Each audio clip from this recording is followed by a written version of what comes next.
Bien, buenos días. Les agradezco a todas y a todos que estén presentes en esta última sesión eh, y acerca del tema de prueba ilícita.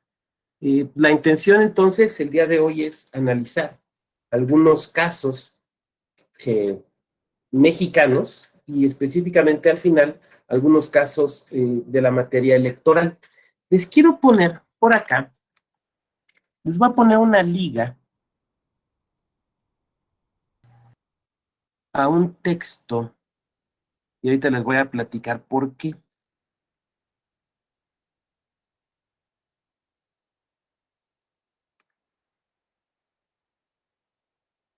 Aquí en el chat se los estoy poniendo. Es un libro que se acaba de publicar por la Comisión Estatal Electoral del Estado de Nuevo León, donde me hicieron favor de publicarme un texto justamente sobre prueba ilícita en materia electoral. Entonces, yo creo que les puede servir a lo mejor un poquito a futuro para profundizar en este tema. Ahí mismo cito otro texto de un antiguo profesor nuestro aquí en la Escuela Judicial, del doctor René Casoluengo, que también les puede servir. Bueno, hemos venido comentando hasta el momento, voy a hacer un apretado resumen, que el tema de la prueba ilícita implica la inadmisibilidad de un medio de prueba ofertado por alguna de las partes, cualquiera de las partes, y que esto se relaciona no tanto con quien oferta la prueba, sino con la manera en la que la prueba fue obtenida. Dicho de otra manera, cualquier prueba que se presente dentro de un juicio, que se admita y que por lo tanto sea valorada para efecto del dictado de la sentencia, debe ser una prueba lícitamente obtenida. Por lo tanto, el análisis de la licitud o la ilicitud de la prueba tiene que ver con el momento de la obtención de la misma, con la forma de la obtención de la misma.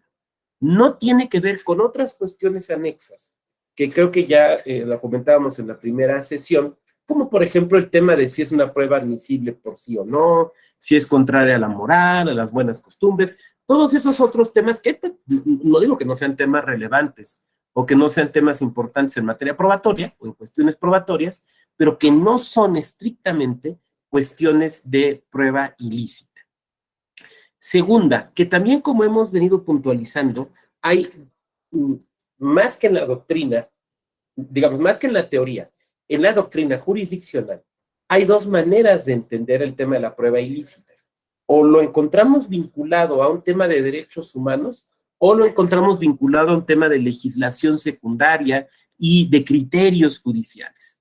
Cuando hablamos del modelo mexicano de prueba ilícita, basado, como he tratado de exponer, en el modelo norteamericano, lo que nos encontramos es que tenemos una formulación general que dice la prueba ilícita no es admisible, ¿no? Lo tenemos incluso desde la propia Constitución por referencia a los asuntos de índole o de naturaleza penal. Pero a la vez tenemos también un señalamiento de que pues, puede haber excepciones que permitan la admisión de una prueba considerada o tachada en su inicio como ilícita. Eso nos presenta problemas prácticos, epistemológicos también, porque si decimos que la prueba ilícita se ancla en una cuestión de derechos humanos, entonces la verdad es que no estaríamos dispuestos a admitir que contuviera excepciones. O dicho de otra manera, ¿vamos a permitir que se violen derechos humanos? Me parece que la respuesta dogmáticamente es no. ¿De acuerdo, no? Pero como hemos comentado también, la complejidad operativa y práctica de la prueba ilícita ha llevado a considerar una segunda posibilidad, que es la que la Corte Americana empezó a delinear en el caso Wolf versus Colorado de 1949, que platicábamos el día de ayer. Y esta posibilidad es admitir que la prueba ilícita no es un tema de derechos humanos, sino se trata de una cuestión de legislación secundaria. Desde luego, también puntualizábamos cómo existen otras formas de evaluar, de sopesar la prueba ilícita. Y lo contextualizábamos, por ejemplo, por el caso o con referencia a la doctrina alemana y a la doctrina británica, en las cuales es permisible la admisión de la prueba ilícita siempre que de todos modos se consiga el deterrent effect, el efecto disuasorio, que es una situación, esto del deterrent effect, que retoma se retoma en Estados Unidos con asuntos como el Coffee County, que platicábamos el día de ayer. Esto es que cuando hay un error invencible, por ejemplo, en el caso aquel que platicábamos del Coffee de la policía en cuanto a que en la base de datos está la orden de detención, y hay un error invencible porque está en la base de datos en la que la policía tiene que confiar, bueno, pues ahí no se da ese efecto disuasorio, no se da ese deterrent effect. O en el caso donde la policía ejecuta una orden de cateo expedida por un juez competente, pero que la orden tiene algún defecto técnico que es imputable totalmente al juez y no imputable a la policía. Entonces se dice, bueno, pues es que en esos casos se está obrando adecuadamente, se está obrando bajo el principio de la buena fe. Y en tal sentido, entonces, pues, se deben de permitir esos actos. Por lo tanto, decíamos también en el colofón de la sesión de ayer, que parece que nos encontramos en un momento donde lo que era la regla, que es la exclusión de la prueba ilícita, parece haberse tornado en la excepción, porque nos encontramos varias excepciones que permiten la admisión de la prueba ilícita. El descubrimiento inevitable, el nexo atenuado, los errores provenientes de otra autoridad, o sea, la buena fe. Entonces, la verdad es que se vuelve bastante complejo. Ahora, también señalábamos cómo en el caso Schenck versus Suiza, el Tribunal Europeo de Derechos Humanos, el Tribunal de Estrasburgo, no se pronuncia de fondo sobre un modelo de prueba ilícita. Seguramente, puntualizaba yo, porque sabe que en el espectro europeo, en el espectro de los países que forman, o que en ese momento formaban parte de la Unión Europea, sabemos que el Reino Unido está en un desmembramiento, en un desgajamiento respecto a la Unión Europea, y había distintos modelos, o existen distintos modelos para regular y sopesar la prueba ilícita, y por lo tanto el Tribunal Europeo decide no ejercer una especie de colonialismo y renuncia a definir la existencia de un modelo único y exclusivo de prueba ilícita. Bueno, vamos entonces a los casos mexicanos. Entonces regreso aquí a la presentación. Y tenemos, decíamos, como un elemento muy importante, pues el caso Lidia Cacho, ¿no? El caso Lidia Cacho, que fue un caso que se convirtió en paradigmático en estos temas por varias razones. Primera, por el impacto público que tuvo. Fue un asunto del que todos nos enteramos, ¿no? Todas y todos, quienes vivíamos en esa época, teníamos conciencia, pues nos enteramos de estos sucesos. Ustedes recordarán que incluso había gente con dudoso buen gusto que tenía como sonido del teléfono, en su celular, pues una parte de esta conversación, porque hasta la volvieron ringtone. Entonces, pues había gente que le parecía chistoso tener el ringtone de esta llamada, ¿no? Este asunto se da a conocer, y lo recordarán, por un periódico de circulación nacional. Le llegan las grabaciones a este periódico. La verdad es que no hemos sabido quién realizó las grabaciones. Y tampoco tenemos certeza en quién las filtró al medio de comunicación. Se dice que es una persona que traía por ahí un tema con el empresario grabado, pero bueno, son chismes. Y como son chismes y no verdades jurídicas, pues no puedo aquí convertirme en el Pedrito Sola de la prueba ilícita y ponerme a decir quiénes fueron y por qué fueron. Pero bueno, el chiste es que están esas grabaciones. Y esas grabaciones se le acercan a un medio de comunicación, el periódico lo considera pues, es un tema público, digno de airarse públicamente, publica la nota, pero además sube la grabación a su página de internet. Esto es algo que constantemente vemos, ¿no? O sea, de repente se filtran los audios o se filtran las supuestas conversaciones en WhatsApp o en algún servicio de mensajería y no solamente conocemos el texto, sino que pasan en los noticieros, en los programas de YouTube y demás, pasan la grabación o nos muestran las capturas. Entonces, eso que hoy sucede, digamos, con cierta reiteración, es algo que ya se vio desde el caso Lidia Cacho. La Corte decide ejercitar una facultad que hoy ya no tiene, que es una facultad que estaba en el artículo 97 constitucional, merced a la cual podía realizar investigaciones de violaciones graves o del voto público o de los derechos humanos. Y merced a esa facultad, la Corte realizó investigaciones muy interesantes. Hoy se nos olvida, pero realmente muy interesantes. Por ejemplo, como la vinculada con la matanza de León de 1946, o la del vado de Aguas Blancas, vado del cual desde luego me deslindo, y desde luego también el caso de Lidia Cacho. Estas fueron entonces investigaciones que se podían realizar porque la Corte contaba con esa facultad. El día de hoy no se podría, porque el día de hoy ya le hemos, a mí me parece que desafortunadamente, cercenado esa facultad a nuestra Suprema Corte, señalando que eso lo debe hacer derechos humanos, en su caso las autoridades electorales. La Corte entonces decide tomar el asunto y realizar una investigación, ejercer esa facultad. Esa facultad con lo que concluía no era con la consignación de la persona ante juez competente, ni era con el dictado de una resolución, que fuera, digamos, una sentencia, sino con lo que concluía era con la acusación ante el Ministerio Público para que el Ministerio Público hiciera la investigación y en su caso consignar ante juez. Por eso era una facultad de investigación, no era una facultad materialmente jurisdiccional, porque no se resolvía un litigio, no se condenaba a nadie, era, su nombre lo decía con diáfana claridad, meramente investigación. Claro, una investigación muy pesada, porque es una investigación pues avalada por la Suprema Corte, ¿no? O sea, imagínate siendo Ministerio Público y diciendo, no, las pruebas que recabó la Corte valen para puro sorbete, están todas chuecas. Necesitarías mucho hígado para decir eso, ¿no? Se hace una primera investigación y la Corte, o más bien, se hace una primera comisión de investigación donde la Corte designa a distintos magistrados, magistradas y jueces de distrito, particularmente del Estado de Puebla. Esta comisión realiza pues, una serie de actos y de diligencias y entrega sus conclusiones al Pleno.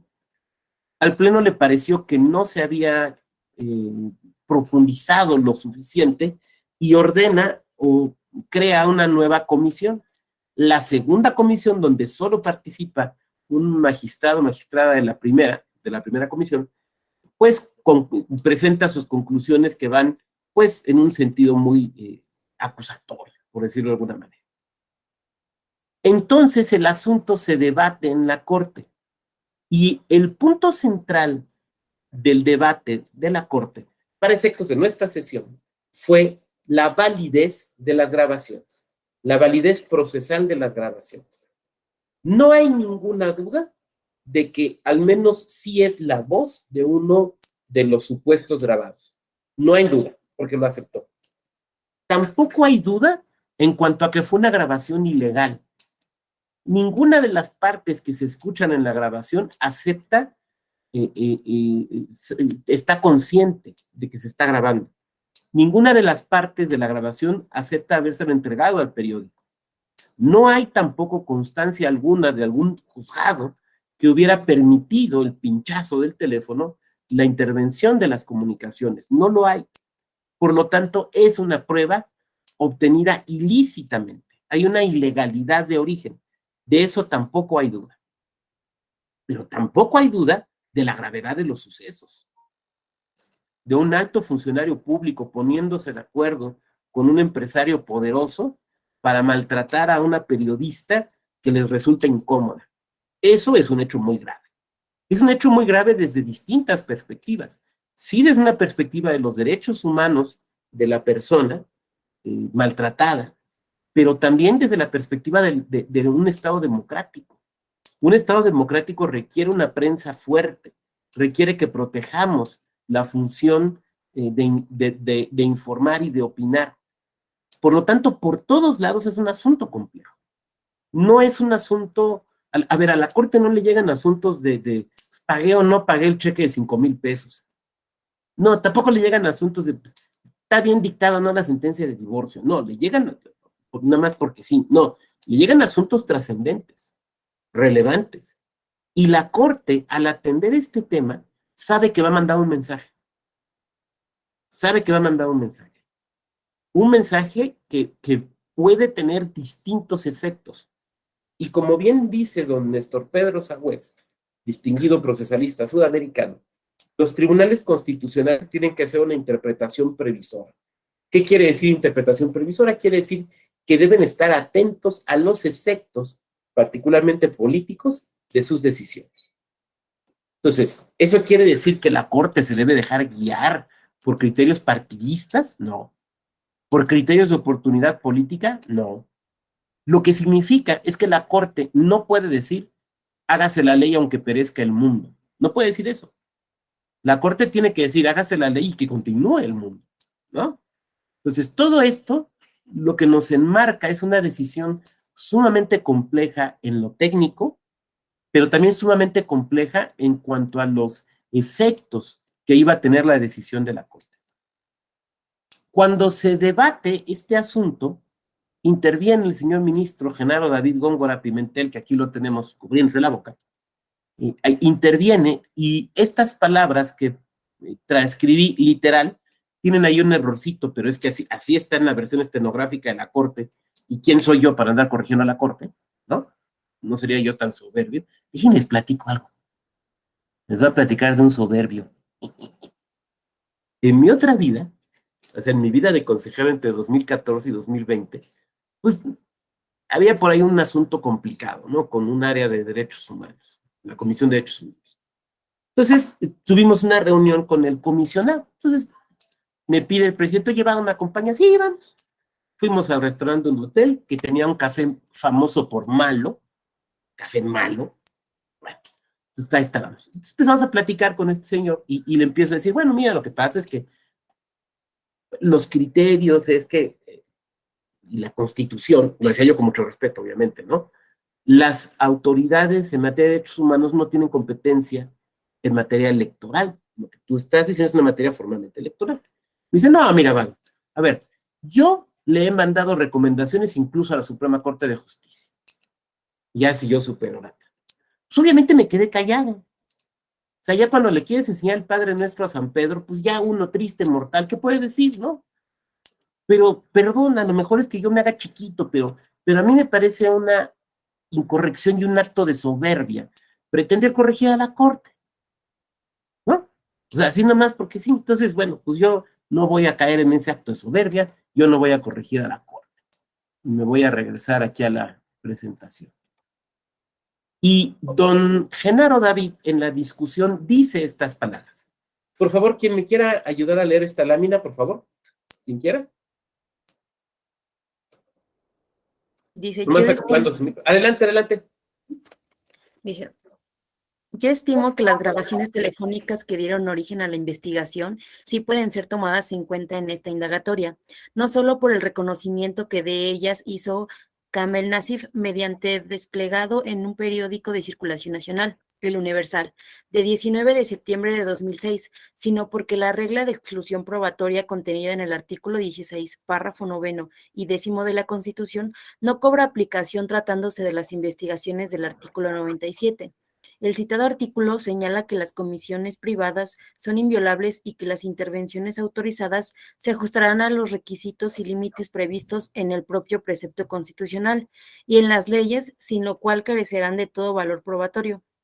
El concepto valor probatorio, tal como se utiliza en el artículo 16 constitucional, tiene un contenido eminentemente procesal o adjetivo, del que cabe concluir que las intervenciones a las comunicaciones privadas no pueden ser utilizadas para probar hechos en procedimientos de naturaleza administrativa o jurisdiccional, pero sí tratándose de las investigaciones del artículo 97 constitucional, cuyo objeto no es la adjudicación de responsabilidades, sino la averiguación de hechos que constituyen violaciones graves a las garantías individuales. Muchas gracias, Leila. Qué interesante lo que nos presenta aquí el ministro, ¿no? Porque digamos que había dos posturas. Una postura decía, no podemos admitir esas pruebas, esa grabación, eso es ilícito. Esa es una grabación ilícita. Ahora, todo el escándalo inicia a partir de la grabación. O sea, si no tomas en cuenta de alguna manera la grabación, entonces no hay nada que investigar, ¿no? Prácticamente. La postura del ministro Góngora es muy interesante. Él dice, a ver, no estamos ahorita formalmente en un proceso penal. No estamos en un proceso penal. No somos un tribunal, un juzgado de primera instancia. No somos un ministerio público. Somos la Suprema Corte ejerciendo una potestad materialmente no jurisdiccional consistente en la investigación de violaciones graves a derechos humanos. Es una facultad de investigación. Nosotros no vamos a condenar a nadie. Nosotros no vamos a imponer una pena. Nosotros vamos a decir, hay o no hay una grave violación de derechos humanos y al lugar a que se realicen las investigaciones. Ahora, podemos entonces observar cómo el ministro Góngora lo que nos está diciendo es, en este momento sí podemos considerar esa prueba para efecto de la investigación. Ahora, lo que no está diciendo, porque en estos discursos hay que fijarnos lo que se dice, pero a veces es más importante fijarnos lo que no se dice, ¿no? Lo que no está diciendo es que las grabaciones se puedan usar en el juicio penal. ¿Me van siguiendo? Son dos cosas distintas. Una cosa es la grabación ilícita en la investigación de violaciones graves de derechos humanos, y otra cosa es el tema de la ilicitud de la grabación en un juicio penal. Aquí no estamos hablando de un juicio penal. Ahora, ¿por qué les planteo esto? A ver, les voy a poner un ejemplo y les voy a pedir que piensen en él para el final de la clase. Supongan un caso donde se le graba a un alto funcionario o una alta funcionaria de un estado hablando de que van a estar financiando la campaña de una candidatura. Sí, y el tesorero va a ir y te va a depositar y te va a dar, o sea, confiesa que le están metiendo dinero prohibido, dinero público, al erario público a una campaña, ¿no? Y que esa grabación realizada de manera ilícita, y sin ninguna duda, ilícita, se presenta en un medio de comunicación y se arma un escándalo.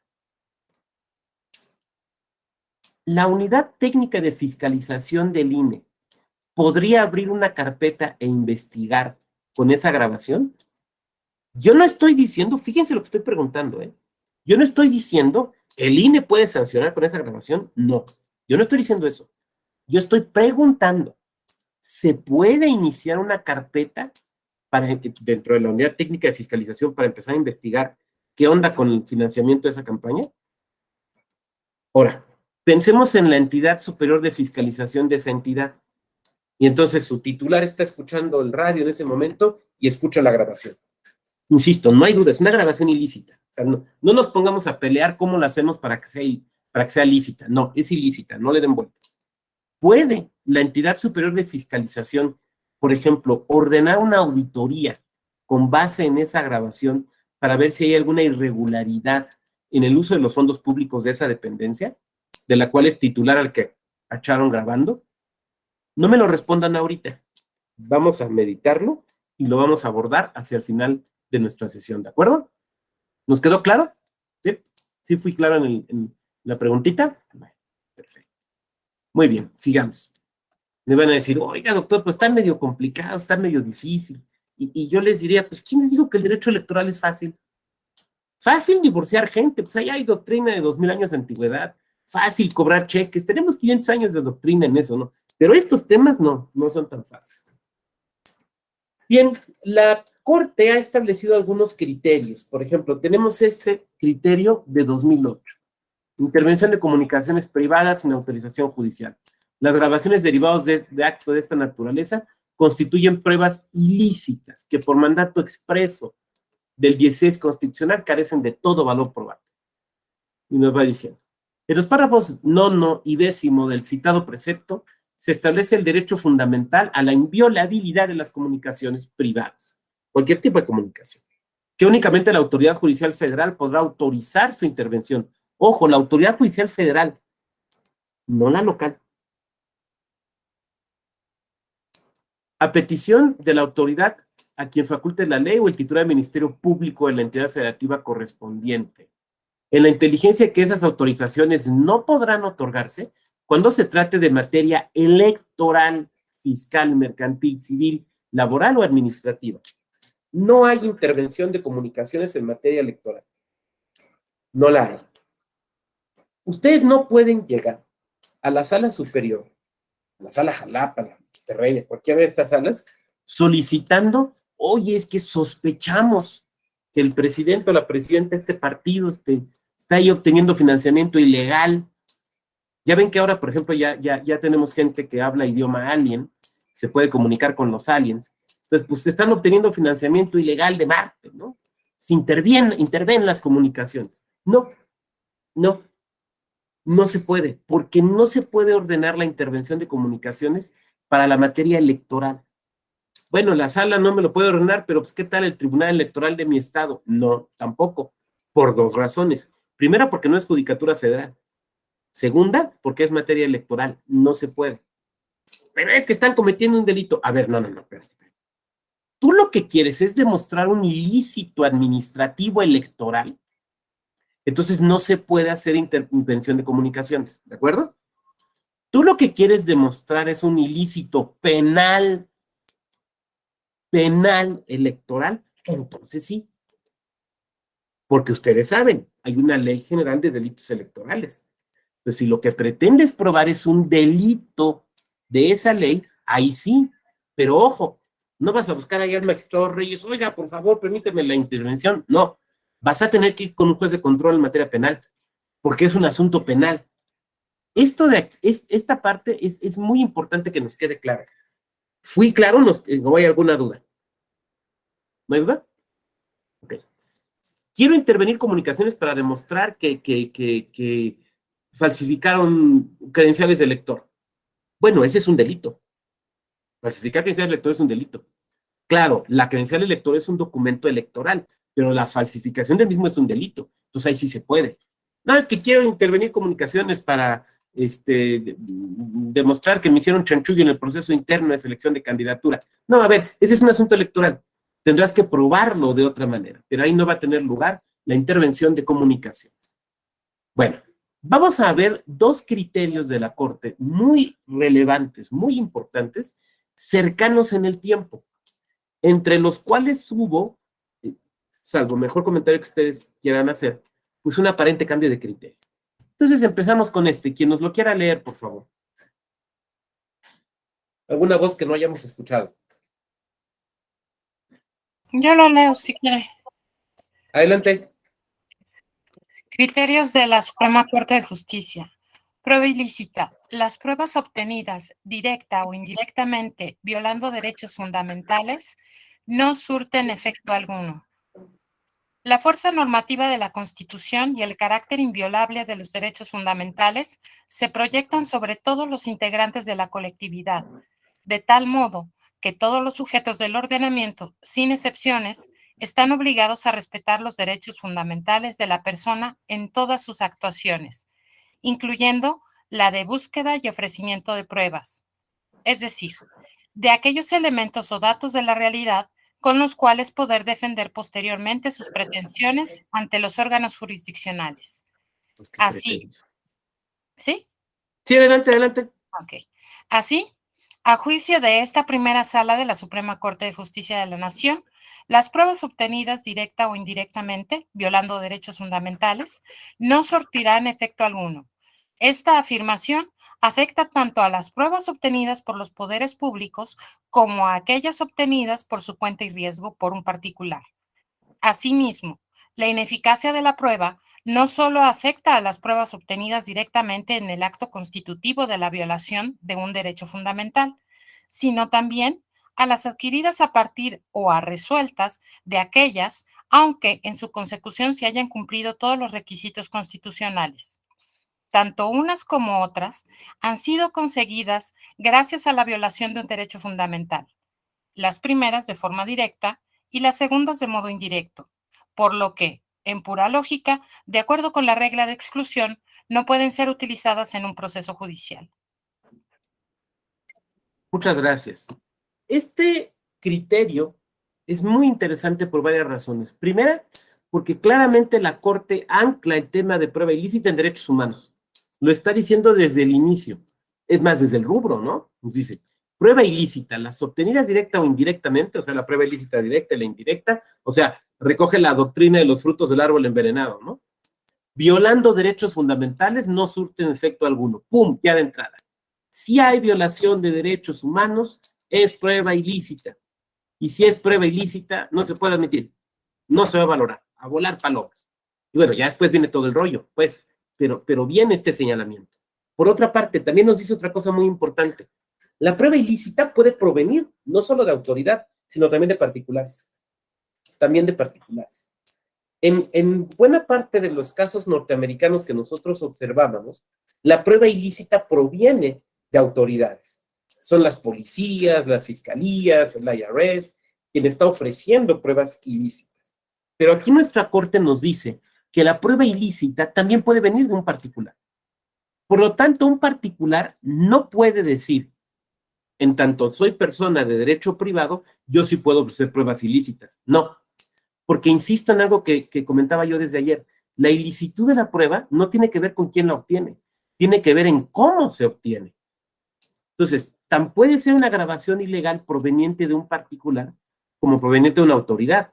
Bueno, pues todo el escándalo que se ha dado con esto de los sistemas Pegasus y demás, que permiten incluso a particulares que los contratan a andar pinchando teléfonos, ¿no? Ahora, ¿por qué lo dice la Corte en este asunto?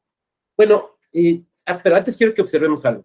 Este criterio es de la primera sala, ¿no? 2010. 5 votos. Incluso Saldívar y Cosío fueron en el mismo sentido. Interesante, ¿no? Ya ven que luego no, pero aquí sí. Y es un criterio de la primera sala. Todo esto es importante tenerlo en mente.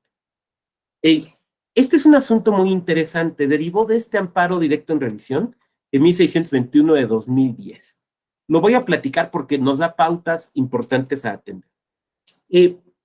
Ustedes recordarán que hasta hace pocos años, para divorciarse, no faltaba la mera voluntad de las partes de las personas casadas, sino se requerían lo que se llamaban las causales. O sea, no bastaba con decir, ya no quiero estar casado con esta persona, sino que uno tenía que decir cuál era la causa. Y tenía que haber una causa, que eran muy penosas, pero tenía que haber una causa. Entonces, yo sé que a las personas más jóvenes de este salón les resultará extraño, porque actualmente basta con que uno diga, pues ya me cansé, ya no quiero, y es más que suficiente.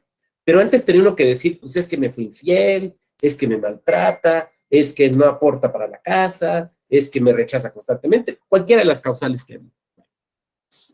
Hay un matrimonio en el Estado de México. Y el esposo, probablemente ya sospechando algo, esta ya es una probabilidad, pues se mete al correo de la esposa, al correo electrónico de la esposa, y le encuentra, porque esta es una época anterior a las mensajerías, anterior al Facebook, donde creo que solamente había hi-fi, le encuentra una serie de correos electrónicos que ha cruzado la esposa con otro señor, y que hablan claramente de que la esposa, pues, ya no le tiene al marido el amor que en un momento le tuvo. Entonces el marido lo que hace 2 cosas. Imprime los correos y va por una notaria pública. La notaria da fe de los correos electrónicos y certifica también la impresión de los mismos. Con eso, el marido demanda el divorcio con la causal de infidelidad y de pues, haberle faltado el respeto toda vez que anda coqueteando con otro señor.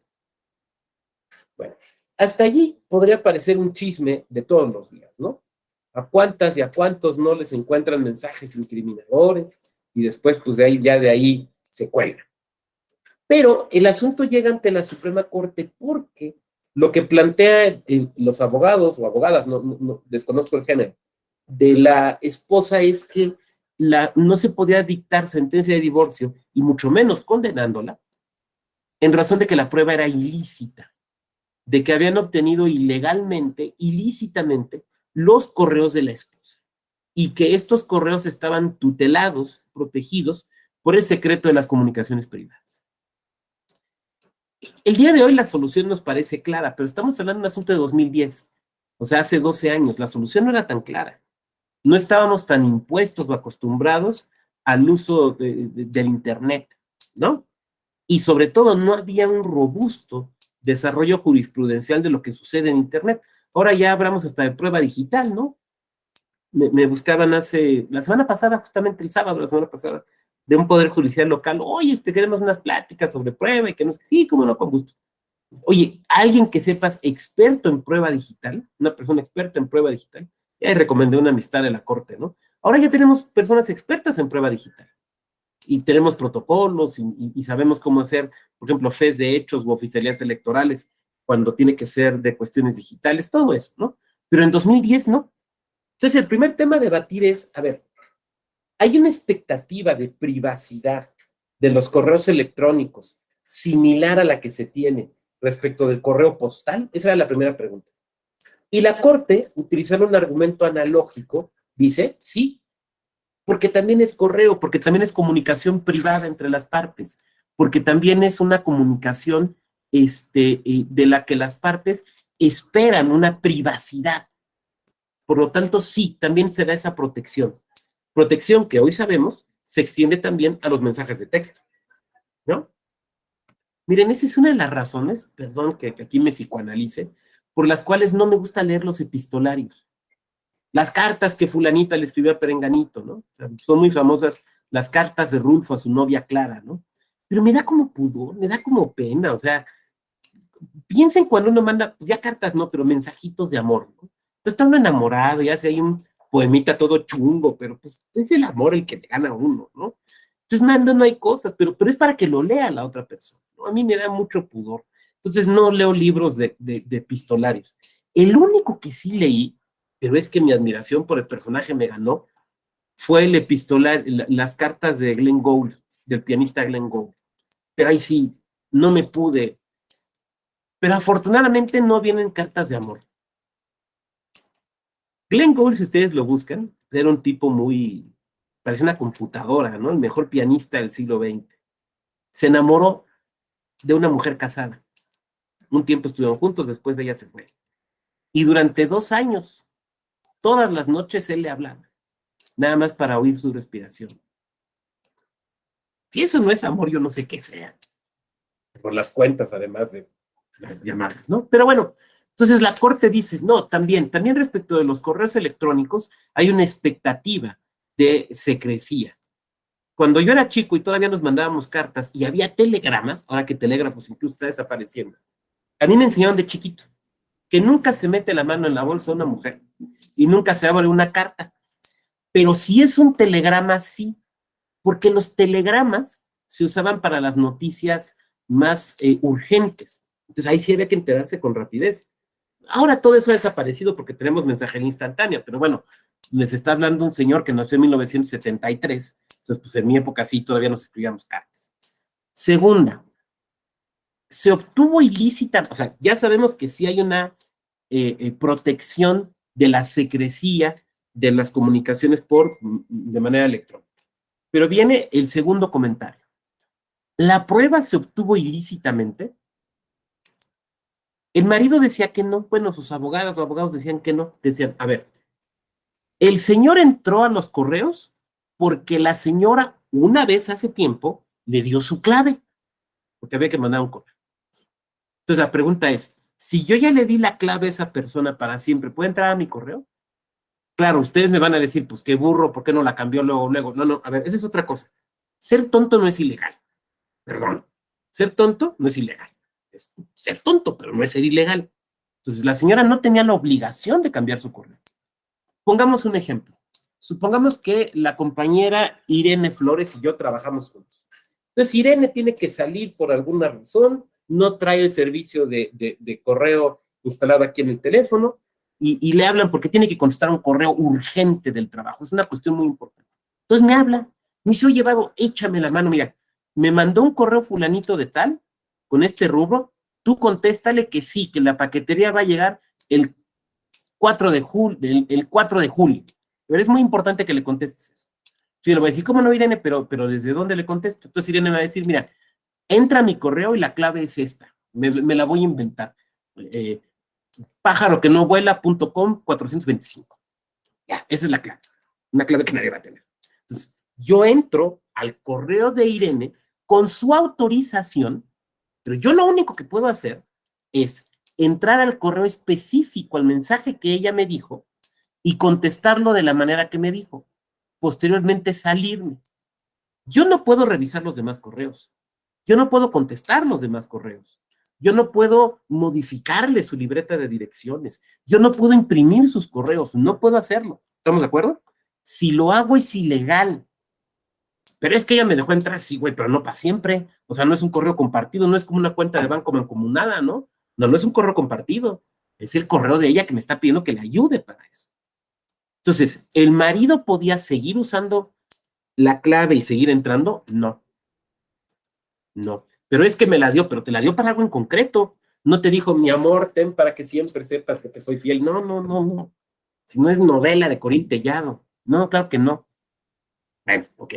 Siguiente pregunta, siguiente afirmación. Bueno, pero estaban en la computadora de mi casa, que es mi computadora porque yo la compré.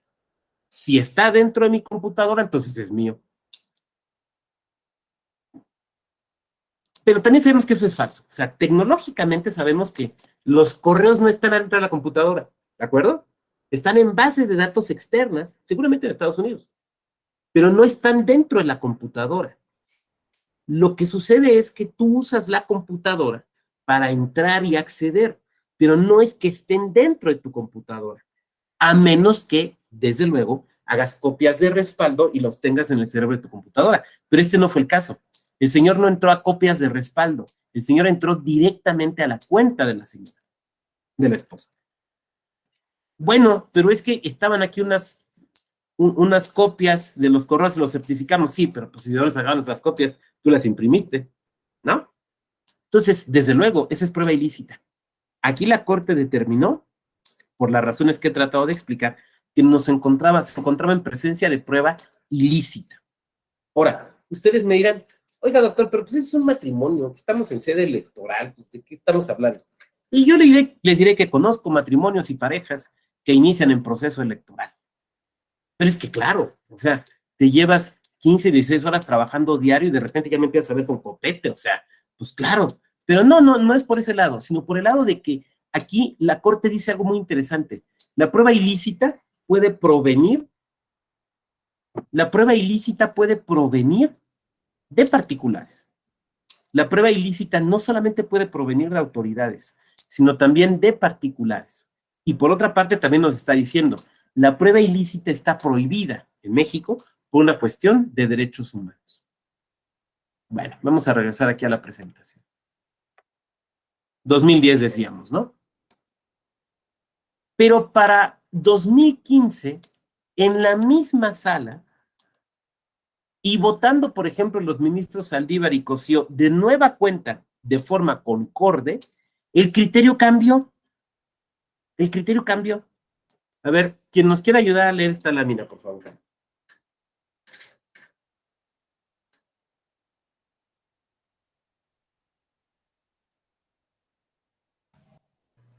Yo lo Adelante, hago. quien quiera. Criterios de la Suprema Corte de Justicia de la Nación. Prueba ilícita, límites de su exclusión. La exclusión de la prueba ilícita aplica tanto a la prueba obtenida como resultado directo de una violación constitucional, como a la prueba indirectamente derivada de dicha violación. Sin embargo, existen límites sobre hasta cuándo se sigue la ilicitud de las pruebas de conformidad con la cadena de eventos de la violación inicial que harían posible que no se excluyera la prueba. Dichos supuestos son, en principio y de manera enunciativa y no limitativa, los siguientes. Si la contaminación de la prueba se atenúa, si hay una fuente independiente para la prueba, si la prueba hubiera sido descubierta inevitablemente. Sobre el primer supuesto, a saber, la atenuación de la contaminación de la prueba, se podrían tomar, entre otros, los siguientes factores para determinar si el vicio surgido de una violación constitucional ha sido difuminado. A.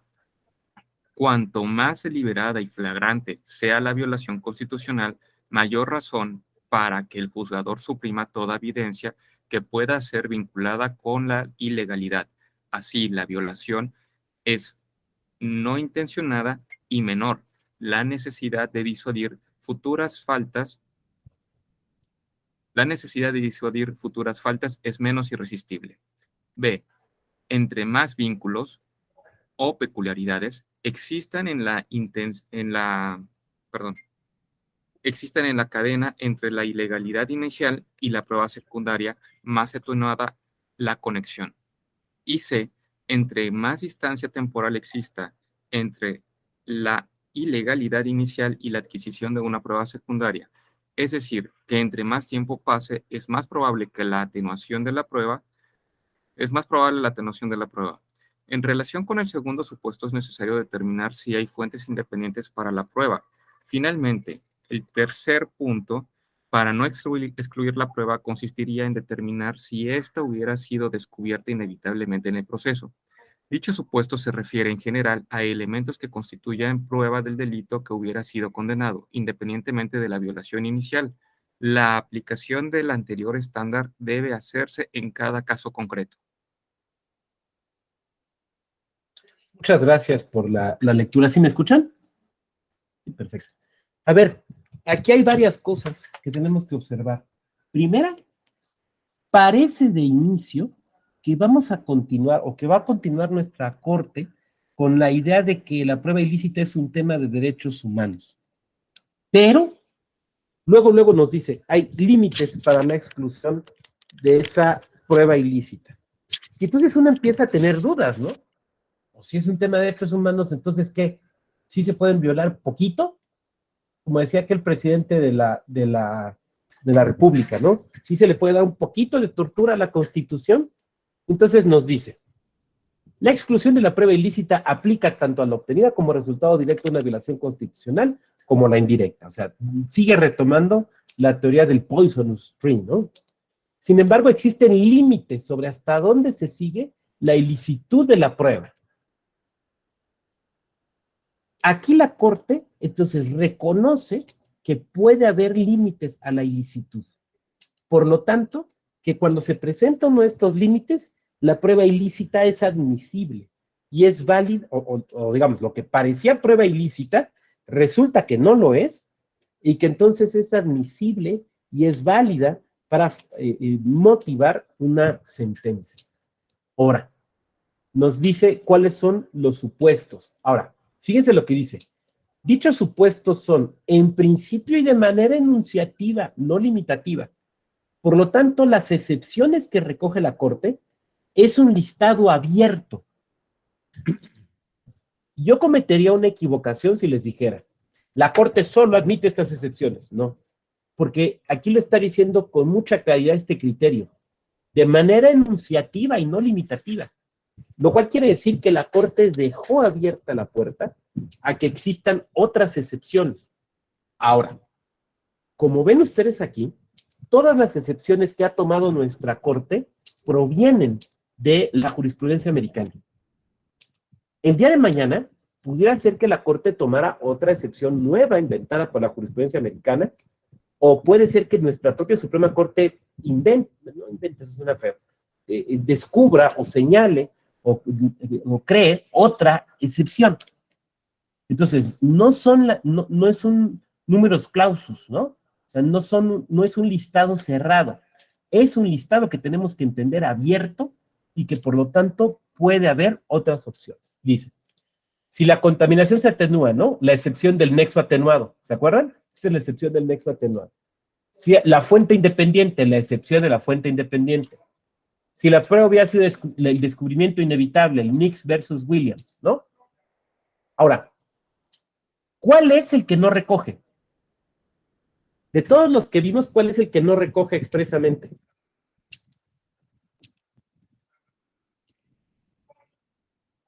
El de la buena fe. No recoge expresamente la excepción de la buena fe.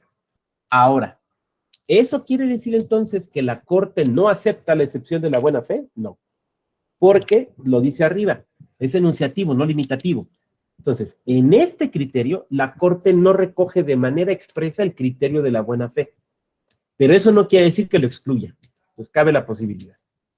Ahora, fíjense lo que dice al final. El último punto y seguido. Importantísimo. La aplicación del anterior estándar, o sea, todo lo que explica aquí, que ahorita lo vamos a desgranar, debe hacerse en cada caso concreto.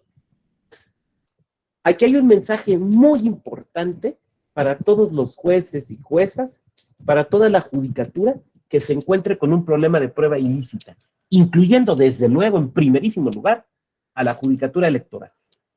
No se pueden hacer afirmaciones dogmáticas.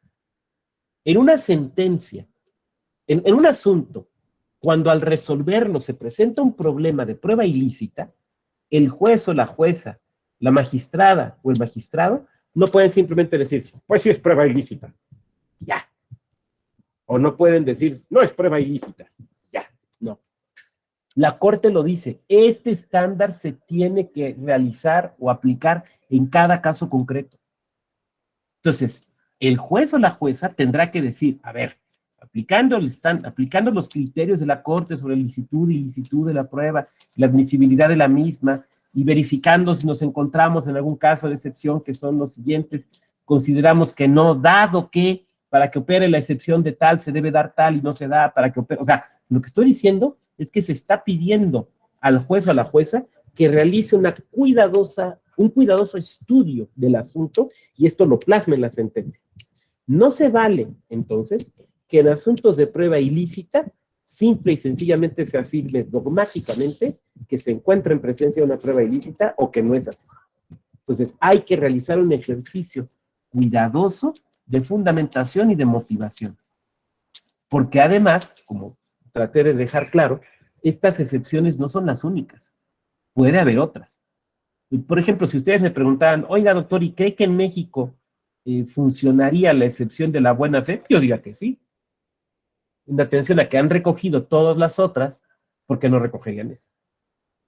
Este asunto, este amparo en revisión 338 de 2012, es un amparo penal y me permití copiar algunas porciones de esta sentencia, que muy amablemente está redactada en parágrafos, porque quiero que veamos la forma tan clara y directa de la referencia a la jurisprudencia americana. Aquí no puse los pies de página, pero en los pies de página de la sentencia se hace referencia a las sentencias que veíamos ayer. ¿Ok? Entonces, quien me quiera ayudar a leer esta lámina y la siguiente, por favor.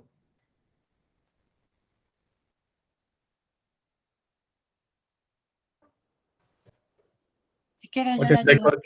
Adelante, Bueno, compañera, adelante, compañera. ok. Criterios de la Suprema Corte de Justicia de la Nación.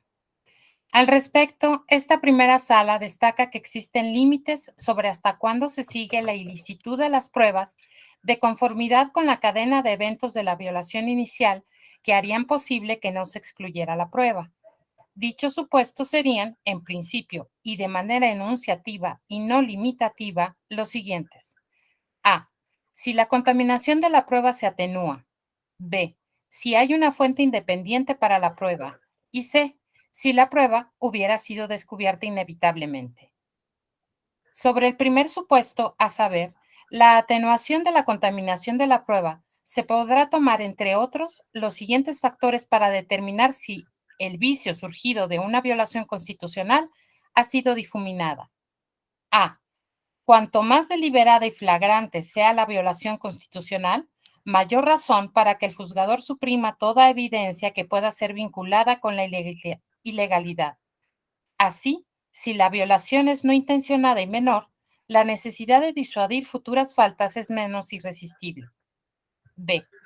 Entre más vínculos o peculiaridades existen en la cadena entre la ilegalidad inicial y la prueba secundaria, más atenuada la conexión. Y C. Entre más distancia temporal exista entre la ilegalidad inicial y la adquisición de una prueba secundaria, es decir, que entre más tiempo pase, es más probable la atenuación de la prueba. Con base en el anterior estándar y en la aplicación al caso concreto, habría de considerar en relación con este primer supuesto si efectivamente existió una violación constitucional inicial sobre la detención de tal entidad que impida dar validez no solo a la prueba recabada durante la misma, sino a toda aquella surgida con base en la misma. Respecto del segundo supuesto, a saber, si hay una fuente independiente para la prueba, habría que determinar si las fotografías tuvieron una fuente distinta y separada de la detención. El tercer punto, para no excluir la prueba, consistirá en determinar si ésta hubiera sido descubierta inevitablemente en el proceso.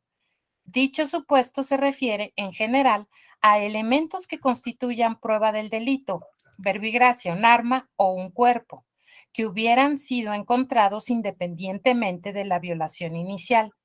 Habrá que determinar, en el presente caso, si dicho estándar se adecúa a la toma de fotografías. Muchas gracias, Gabriela, por tu amable lectura. Este es un asunto penal. El anterior era uno civil, aquí estamos en un asunto penal, donde la prueba ilícita proviene de autoridades.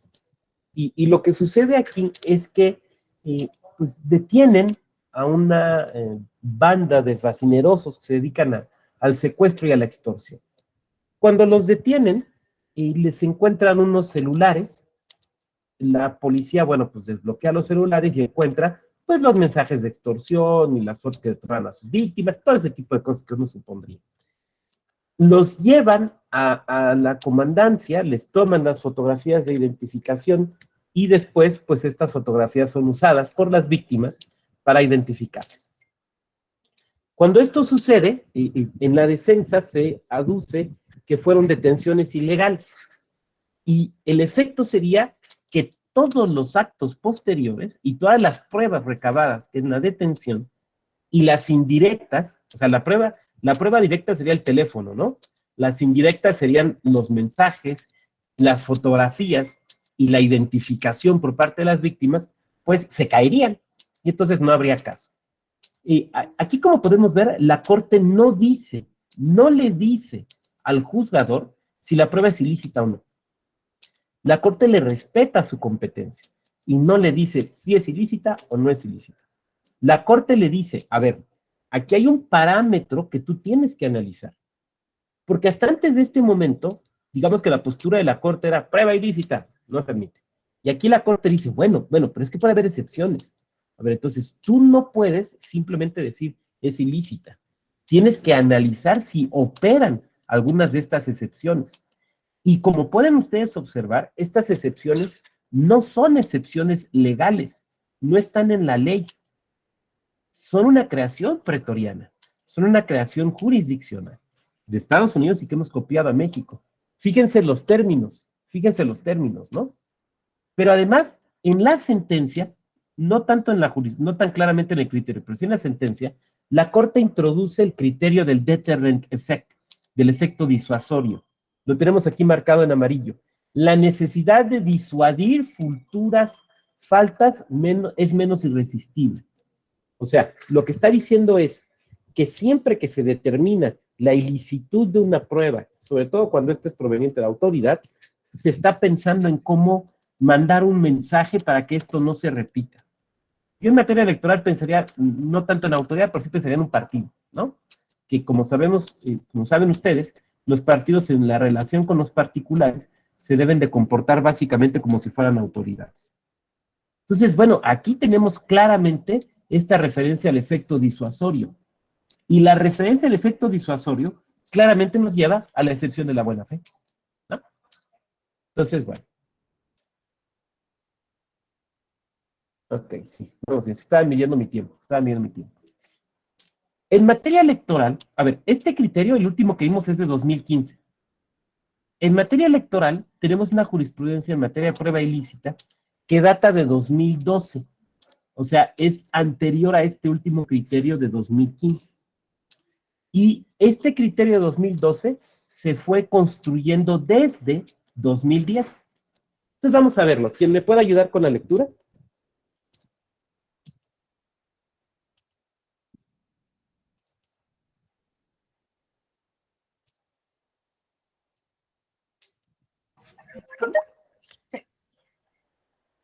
Yo. Coalición para cambiar Veracruz y otro contra el Tribunal Electoral del Poder Judicial del Estado de Veracruz de Ignacio de la Llave, jurisprudencia 10-2012.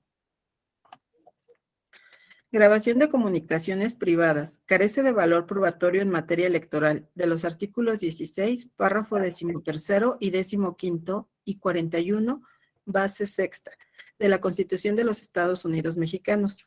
Se advierte que se reconoce el derecho fundamental a la inviolabilidad de las comunicaciones privadas, que los resultados de cualquier intervención que no cumpla con los requisitos legales aplicables carecerán de todo valor probatorio y que en materia electoral la autoridad judicial no puede autorizar la intervención de esas comunicaciones.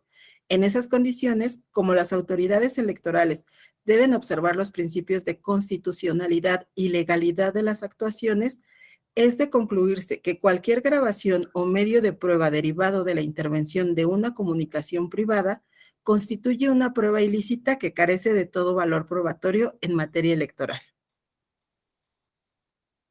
Este asunto, muchas gracias por la lectura, se fue construyendo en base a una serie de temas que se fueron construyendo, sobre todo un caso de Puebla, un caso de Guerrero y desde luego también el caso de Veracruz. En el caso de Veracruz, lo que tenemos aquí fue un asunto de grabaciones ilegales y también de una ilicitud indirecta. A ver, lo que sucede es que se tiene una grabación ilegal. El partido que la ofrece en un asunto vinculado es un JRC, un juicio de revisión constitucional electoral. Entonces, eso quiere decir que este fue un asunto donde se discutía la validez de la elección. Aquí se discutía la validez de la elección. Entonces, uno de los argumentos que se pretendían probar o que se esgrimieron para conseguir la nulidad era el uso indebido de recursos públicos por una grabación entre un alto jerarca partidario y un alto funcionario público. Todo esto es supuesto porque nunca reconocieron las voces. Entonces, lo que hace el oferente es ofrece la grabación y ofrece pruebas indirectas o derivadas, que sería la transcripción de la grabación y un peritaje, porque para fortalecer que sí eran las voces del funcionario partidista y del funcionario público, este partido realizó un peritaje. Entonces ofrece tres cosas: la grabación, la transcripción y el peritaje. Ofrece tres cosas. Ahora, las dos últimas están vinculadas con la primera, ¿no? Si no hay grabación, no hay transcripción y tampoco habría peritaje, ¿no? Dice la Sala Superior en este asunto, esto es una transcripción literal: la prueba ilícita es aquella en la que en su creación, obtención, llegada al proceso o desahogo, se haya realizado en violación a cualquier norma constitucional, en violación a los límites objetivos del poder público, o con perjuicio de cualquier derecho fundamental del gobernado. O sea, en este asunto, en 2010, la Corte, nuestra Sala Superior, está manteniendo o está apoyándose en el criterio de la Corte, ¿no? Existente en este momento. Es un asunto de derechos humanos. Que su utilización cause un perjuicio injusto al procesado, permita o lleve a confusión en los autos del juicio, sea especulativo o remota a los hechos, o no permita a la contraparte ser controvertida en el proceso. Tenemos, digamos, una definición bastante amplia de prueba ilícita, pero que sobre todo remarca el asunto relativo a la obtención ilegal. Ahora, también remarca el asunto, o también pone el acento en el tema relativo a que es una cuestión de derechos humanos. Entonces, ¿qué pasó en este asunto? La prueba se consideró ilícita. A ver, partido, ¿cómo llegó a ti la grabación? No, pues es que anda en los medios. Bueno, pues en los medios pueden andar muchas cosas, pero eso la vuelve ilícita. El caso Puebla, un sub-RAP 135. Este es un asunto distinto. A ver, el de Veracruz es una sentencia, este criterio se establece en una sentencia donde lo que se discute es la validez de la elección. Aquí en el RAP, en este RAP de Puebla, es un asunto distinto. O sea, a ver, está vinculado con una elección, pero no tiene que ver con la validez de la elección. Lo que sucede es lo siguiente: viene la elección de Puebla, y entonces un partido político usa las grabaciones del caso Lidia Cacho en sus promocionales, pues para pegarle al partido de enfrente, ¿no? Entonces el partido de enfrente se enoja, se molesta y presenta una denuncia ante el INE, que en ese momento resolvía este tipo de asuntos. Esto es anterior a la reforma de 2014, resolvía ese tipo de asuntos, y el INE considera, estima, que sí son válidos esos promocionales, que sí es válido que se utilice esa grabación ilícita, ilegal, dentro de esos promocionales, porque pues es la discusión pública. Entonces, este asunto se lleva ante Sala Superior, y en este RAP lo que dice es, a ver, bueno, Por lo anterior, conforme al texto constitucional, es preciso considerar que cualquier medio de prueba que resulte de la intervención de comunicaciones se asume a priori inconstitucional. Esto es importantísimo por su efecto procesal. En tanto no se acredite fehacientemente que su obtención se llevó a cabo conforme los criterios, procedimientos y límites establecidos en las normas jurídicas ya citadas. Esa presunción de inconstitucionalidad solo puede ser derrotada por la aportación de los elementos que acrediten la obtención de que tales medios se llevó a cabo en pleno respeto a la Constitución y a las leyes secundarias aplicables. Por lo tanto, ojo, la carga de aportar tales elementos de derrotabilidad recae en quien pretenda utilizar o aportar tal medio. Y define, como prueba ilícita, ha de entenderse propiamente, se establece una definición más cortita, el medio de prueba que aportado al procedimiento o al proceso tiene su fuente en una acción o actividad violatoria de las normas constitucionales o legales. Fíjense, aquí tenemos muchas cosas. Voy a empezar por el final. Aquí, la Sala Superior no habla de derechos humanos. Aquí, Sala Superior habla más bien de cuestiones constitucionales o legales. Admitiendo entonces que el tema de la prueba ilícita, dependiendo del caso, puede ser un asunto de ilicitud por referencia a ilegalidad, no a inconstitucionalidad. ¿De acuerdo? No necesariamente derechos humanos. Segundo, el tema de la carga de la prueba. Voy a dejar de compartir. A ver. Cuando a partir de, aquí la Sala Superior nos está dejando un criterio muy interesante. Cuando una parte ofrezca una grabación, un audio, donde no participe la parte, o sea, yo estoy demandando y ofrezco un audio donde yo no hablo, yo tengo que demostrar cómo lo obtuve. Y esa obtención debe ser una obtención lícita. Lícita. Yo no puedo decir, pues un día, mire, salí de mi casa y me dejaron ahí un disco con esta información grabada con un letrerito que decía buen día. Pues, ¿quién se lo dejó? No, pues no sé, yo creo que un buen samaritano. No, no. Porque no se realizó de manera lícita. Bueno, pues es que ya estaban en los medios, ya lo habían subido a una página, ya lo había subido tal periódico. No, tampoco, tampoco. Entonces, ¿castiga el periódico? No. A ver, son dos cosas distintas. Una cosa es la libertad de expresión y el derecho que tienen los medios a determinar qué les puede parecer o no noticioso. Esa es una situación. Y otra situación es su uso en un proceso judicial. Cuando se sube una grabación a un portal, pues claro que va a tener efectos políticos. O sea, si nosotros como ciudadanos escuchamos una voz de alguien que parece ser tal persona diciendo tales y tales cosas, pues puede ser que nuestra imagen de esa persona cambie, para bien o para mal. O sea, el efecto político ese no lo puede detener el tribunal. Pero eso no quiere decir que entonces, ya porque se dio a conocer en público, ya valga, ya se purgó el defecto. Es que si la Sala Superior hubiera dicho eso, imagínense el efecto tan negativo. De por sí todo el mundo se espía, pero ahora se espiarían más, y para purgar el defecto, lo que harían es, yo grabo, y antes de sacar la grabación se la pasa a un periodista, el periodista la sube, y entonces yo acuso con eso. O sea, yo mismo depuro el defecto. O sea, me estoy beneficiando de mi conducta ilícita. Y obviamente Sala Superior no podía decir eso, porque Sala Superior tiene que mandar un mensaje, un tribunal tiene que mandar un mensaje de respeto al orden jurídico, de respeto a la intimidad, de respeto a la secrecía de las comunicaciones. No podía decir otra cosa. Entonces, no porque se haya hecho ya algo público, no porque forme parte del debate político, es aceptable y ya se purgaron sus defectos y se puede usar dentro de un proceso judicial. No. Por lo tanto, el que ofrece una grabación, una conversación, una captura de WhatsApp, tiene que decir cómo la obtuvo. Y esa obtención debe ser lícita. Lícita. Entonces yo puedo decir, aquí está el audio. ¿Y por qué lo grabó usted? Porque yo soy una de las personas que está en la conversación. Ah, está bien. Aquí están la inspección que se hizo sobre el chat. ¿Por qué se hizo sobre ese chat? Porque yo formo parte de ese chat. Ah, bueno, está bien.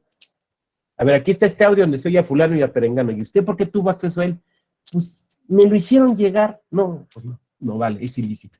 Pues es que ya está en medios. No, pues no vale, es ilícito. A ver, aquí está esta captura de pantalla, ¿y usted cómo tuvo esta captura de pantalla? Pues ahí me dejaron una copia en la oficina. No, pues no. Porque no estás demostrando la licitud en la obtención de la prueba. Entonces, por eso ahí hay una inversión en la carga de la prueba. Porque no es la persona acusada la que tiene que probar que esa grabación o que esa prueba es ilícita. Es la persona que acusa, es la persona oferente, a quien ofrece, quien presenta la prueba, quien debe de demostrar que la prueba fue obtenida de manera lícita. Ese criterio es muy, muy importante porque vamos a ver que sí se ha aplicado incluso en asuntos muy recientes. De nueva cuenta, en Guerrero se volvió a presentar un problema de prueba ilícita. Es el sub-JRC 106-2021. Este es un asunto muy reciente. Este asunto es donde se resolvió, o se discutió y se resolvió, la validez de la elección de la gubernatura de Guerrero, de la última, de la del año pasado. Por eso digo que este es un asunto muy, muy reciente. Porque me podrían decir, esos criterios ya son viejos, doctor. No, pero este es reciente. Este es de 2021. ¿Qué fue lo que sucedió? Lo que sucede es que se pretende anular la elección, entre otras razones, por supuesta intervención de funcionarios de cierto nivel de gobierno, o de cierto ámbito de gobierno, mejor dicho. Entonces, lo que se hace es ofrecer unas supuestas capturas de pantalla de mensajes en un chat de WhatsApp, denominado Siervos de la Nación, en la que participaba un funcionario federal, y donde se supone que este supuesto funcionario federal pues habla de organizarse y de apoyar ciertas candidaturas y cosas por el estilo, ¿no? Ok. Entonces, el partido oferente presenta las capturas de pantalla. También solicita que se pidan informes a diversas empresas telefónicas a fin de saber si el número de este funcionario público, de este delegado federal, que aparecía en ese WhatsApp, estaba efectivamente registrado a su nombre. O sea, era como decir, a ver, el número tal, tal, tal y tal, está a nombre de Liliana Sánchez Piñeiro. O sea, era lo que querían saber para robustecer, pues, la presunción, ¿no? Aquí se desechó. Aquí no se les admitió la prueba.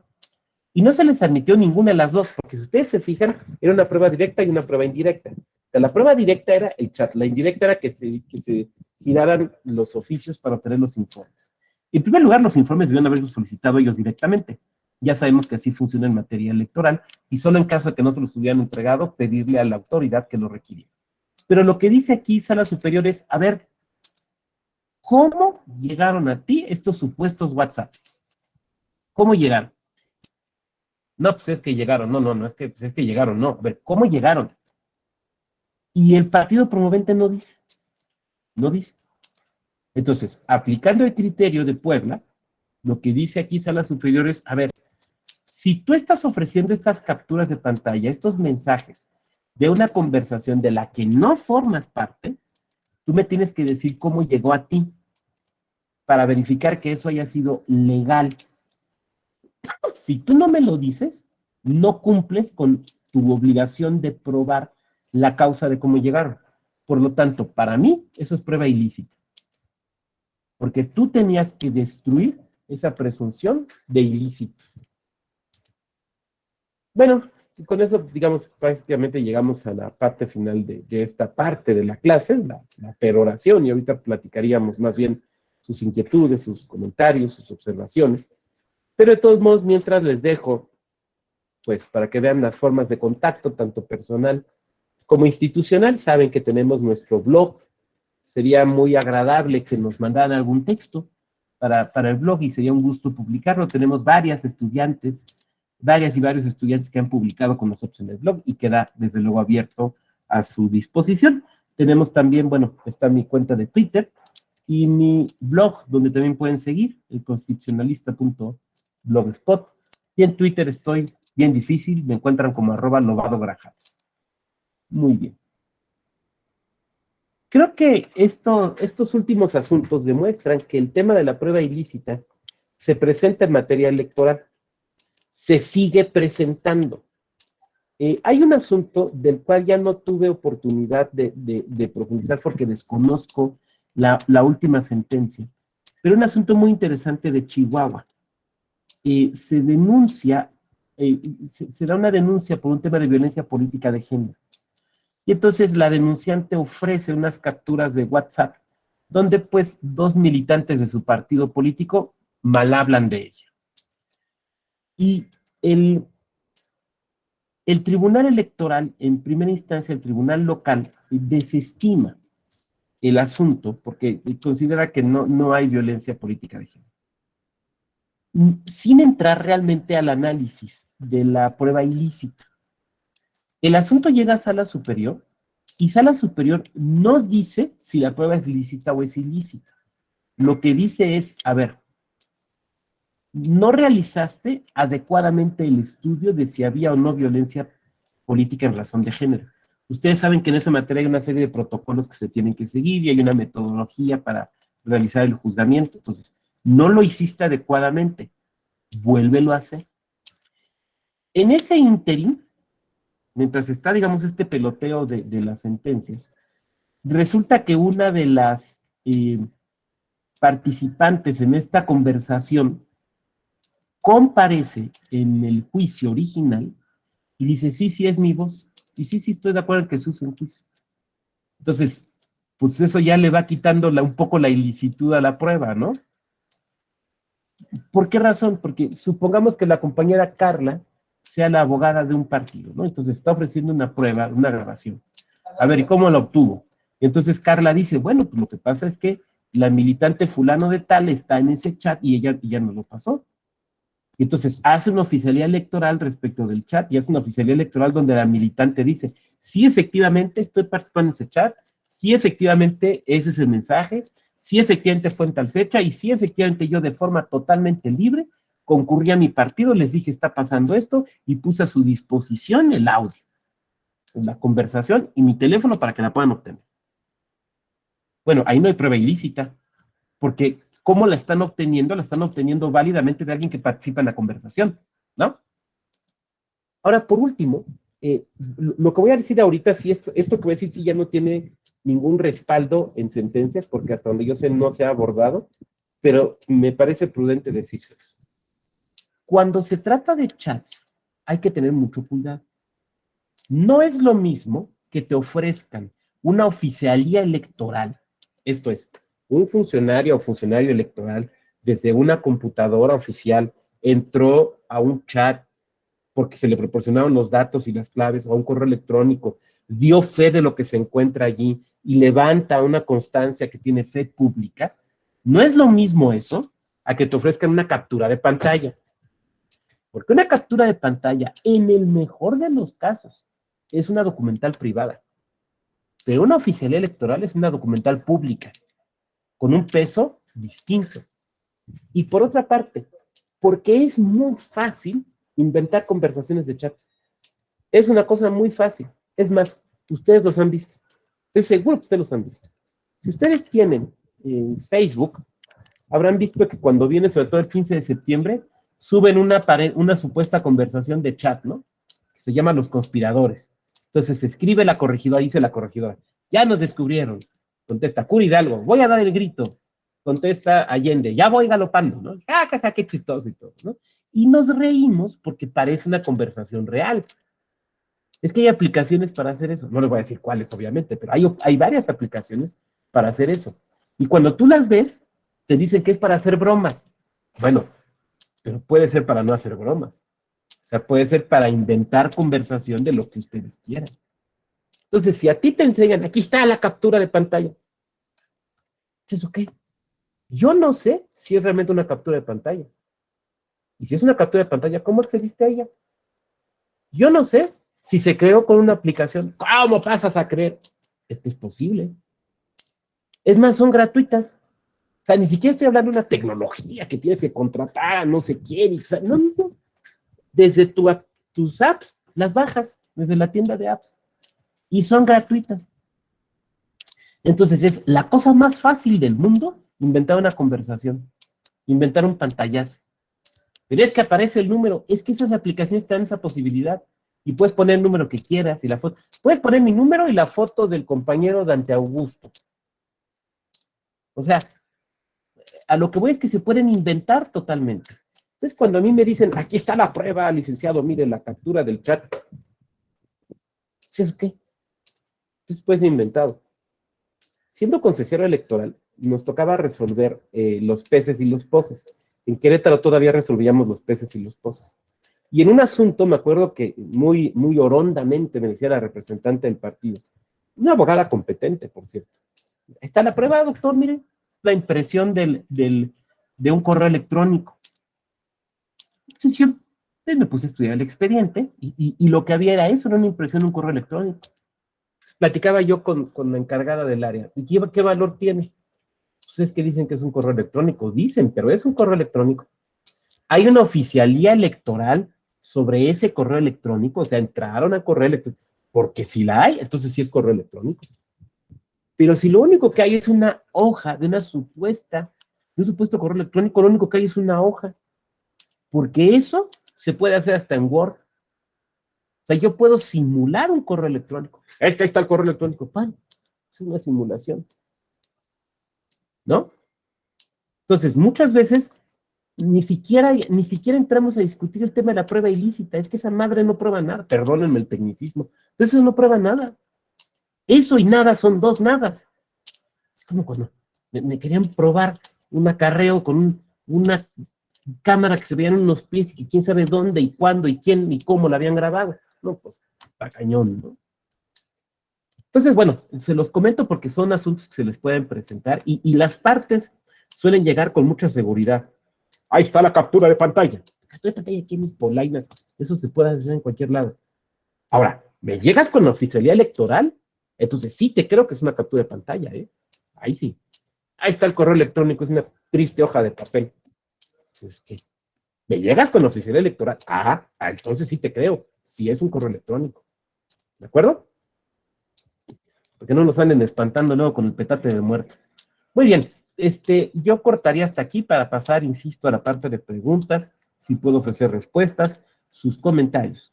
Pero yo les había dejado una tareita, ¿no? Que pensáramos, en este caso que les planteé, de si en estas grabaciones podían dar lugar a una investigación por mal uso de recursos o una investigación por financiamiento ilegal. Muy bien, ¿qué pensamos? ¿A qué conclusiones llegamos? Quien quiera, adelante, Carla. Yo considero que sí, que incluso es importante el poder disuadir de estas prácticas que atentan contra la democracia y la equidad en la contienda. Si bien, tal cual lo dijo el ministro Góngora, no puede ser utilizada para obtener o generar una sanción, pero sí crea la inferencia suficiente a efecto de que la autoridad investigadora realice todas estas actuaciones de investigación y se llegue de pruebas consistentes, lícitas, para determinar si existe o no esta infracción administrativa. Entonces, Carla, tú sí iniciarías la investigación. Muy bien. Sí. ¿Quién más? María del Refugio, adelante. Gracias, doctor. Yo también, como la compañera, bueno, en el caso del titular que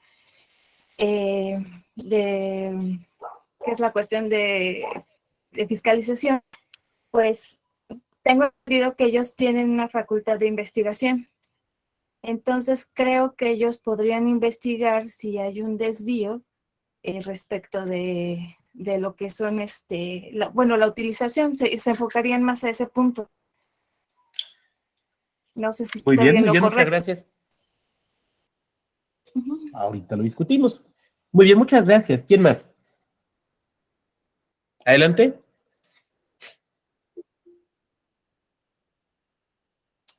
Te escuchamos, Dante. ¿Qué tal? Buenas tardes a todos, profesor, todos y todas. Bueno, yo lo veo muy, digo, ya está, hay un caso práctico. Recientemente salieron unos audios del dirigente nacional del partido del PRI, y en el cual supuestamente se hace notar la existencia de audios en el cual se financia ilegalmente una campaña.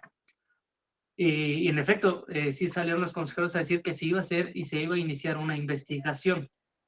Entonces, de facto, pues al parecer sí se puede.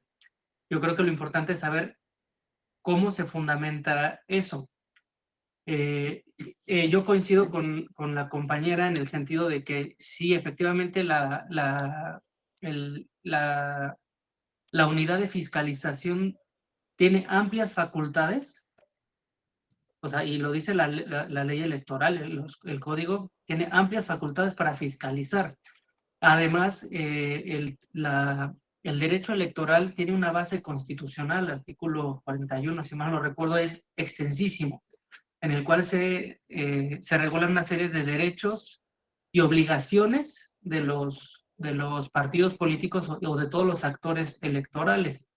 Por lo tanto, si hay una obligación a nivel constitucional, tanto de los partidos políticos como de la autoridad, pues creo que también atendiendo a la protesta que toman los consejeros y distintos funcionarios de hacer cumplir la Constitución, pues pensaría que sí es posible que se haga esa investigación. Perfecto. Tenemos 3 voces concordes. ¿Alguna discorde? Yo estoy de acuerdo, en lo personal coincido con lo que nos han expresado. Yo creo que sí permite realizar una investigación. Ahora, viene la segunda pregunta. Supongamos que se concluye la investigación y se va a dictar una resolución, en el sentido que esta tenga que ser. La resolución puede tomar como prueba esa grabación, no la investigación, sino la resolución. ¿Qué piensan? Adelante, Dante. Bueno, tomando en consideración los criterios que acabamos de revisar, pues se tiene que ver si hay alguna atenuación. Yo pensaría, o sea, tajantemente, no se puede considerar la grabación porque la obtención es ilícita. Alguien intervino en el teléfono de alguien, punto. Sin embargo, como lo decía también la compañera, es yo, unidad fiscalizadora, puedo pedir información a los bancos, puedo incluso pedirle a terceros que me manden facturas, contratos de distribución, lo que sea, o sea, puede tener unas facultades muy amplias. Por lo tanto, si la resolución, si las pruebas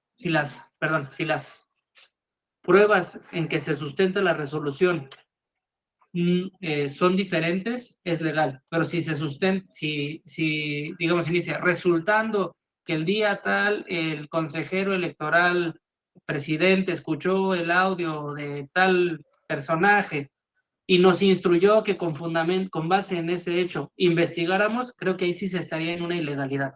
Entonces yo sí creo que no se debe ni se puede sustentar la resolución en ese hecho. Muy bien. ¿Quién más? Muchas gracias, Dante. ¿Quién más? A ver, creo que son 2 cosas distintas. Una cosa es iniciar la investigación y otra cosa es determinar una responsabilidad. En la determinación de la responsabilidad, en principio, tendríamos que considerar esa como una prueba ilícita y por lo tanto no podríamos usarla, salvo que se pudiera demostrar que estemos en presencia de alguna de las excepciones que la propia Corte nos ha señalado o alguna otra que pensemos que pueda, digamos, tomarse en cuenta, ¿no? Entonces, en principio no. Ahora, la sanción sí se podría dictar considerando, por ejemplo, no sé, la información de los estados de cuenta proporcionados, la información de los contratos, ahí sí. Pero entonces ya el fundamento de la base de la responsabilidad no sería la grabación, sino los otros actos o las otras probanzas encontradas en la investigación. Ahora, el problema sería si cuando abrimos la investigación no encontramos nada y pretendemos acusar solo con la grabación. Ahí sí, pues la verdad es que, diría mi abuelito, la marrana torció el rabo, porque pues no podríamos acusar con esos elementos. Muy bien. Te escucho, Dante. Digo, en este caso se asemejaría a los argumentos que señalaba el ministro Góngora, que en las facultades para investigar violaciones de derechos humanos, pues tienen amplias facultades. Entonces, para la investigación, digamos, sí se puede considerar, pero al final de cuentas decían, nosotros no somos autoridad sancionadora, punitiva, no vamos a determinar la existencia de un delito, sino vamos a decir si hubo violación de derechos humanos. Por lo tanto, ahí, digamos que sí existe cierta analogía en el caso. Ahora, para el ejemplo que usted pone, pues es lo mismo, yo inicio la investigación, pero la investigación introduzco elementos lícitos objetivos para sustentar. Exactamente, exactamente. Porque incluso a lo mejor hasta podríamos decir descubrimiento inevitable, ¿no? De todos modos se tenía que auditar. Muy bien. ¿Alguien más sobre este ejemplo, sobre este casito? ¿Nadie? Bueno, sobre esta parte final de la exposición o sobre la clase, ¿alguien más? Dante, te escuchamos. Perdón el abuso de la voz, pero a mí me entró una duda. Por ejemplo, ¿qué sucedería, por el contrario, si ya en todos los medios nacionales están los audios, ¿no? de cierto partido político aceptando recibir dineros ilegales para campaña? Y en este caso la autoridad electoral no hace nada, es omisa. Bueno, sería difícil que se presentara el supuesto porque seguramente vendrían las denuncias del partido de enfrente y frente a la denuncia pues se activa obviamente el procedimiento. Entonces sería difícil pensar que no haga nada. A lo mejor no haría nada de mutuo propio, pero seguramente vendría la denuncia. Y Muy en bien. ese caso, digamos, es que eso es lo que iba. Si yo como institución no hago nada, pues algún otro partido político va seguramente a hacer la denuncia. Pero si la denuncia la sustenta en esta prueba, no también, digamos, está sustentando una denuncia en una prueba ilícita y por lo tanto los frutos de esa denuncia también serían ilícitos. Mi criterio, el mío, ¿eh? No lo puedas, no vayas a salir de esta clase diciendo el tribunal electoral, no, y el doctor Vado. Mi criterio es que sí da para iniciar una investigación, pero que ya para fincar una responsabilidad se tendrá que tener otras pruebas. Adelante, Carla. Sí, justamente ahí, creo que sería exactamente lo mismo que el ejemplo pasado, en donde la obtención de la prueba no es del origen lícito, pero recordemos que para la investigación de cualquier asunto por parte de las autoridades electorales, es suficiente con un mínimo de inferencia a efecto de que puedas desarrollar las actuaciones, requerimientos, etcétera, para llegarte a las pruebas, para ver si se cometió la infracción y en su caso quién sería la persona responsable o responsables de esa infracción.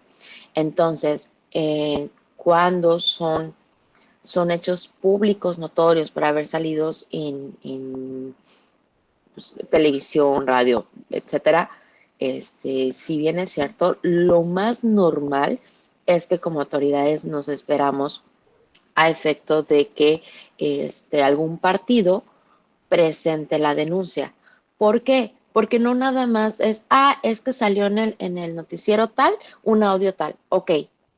Pero los partidos normalmente, ellos, se va a escuchar feo, pero saben cómo se mueve el agua debajo de la mesa, más que las autoridades. Entonces, es más fácil que un partido te presente más pruebas y no solamente ese audio, que la autoridad sepa, ok, tengo un audio, ajá, ¿y qué voy a hacer con ese audio, no? Por ejemplo, si es un audio en el cual se advierte un insulto de no sé, un funcionario en contra de una funcionaria, ambos electos por voto popular, dices, ok, es un audio, ajá. Se presume, entre comillas, que son las personas que dicen ser que son funcionarios. Ok, bueno, para empezar, ella quiere presentar una denuncia porque yo no lo voy a hacer de oficio.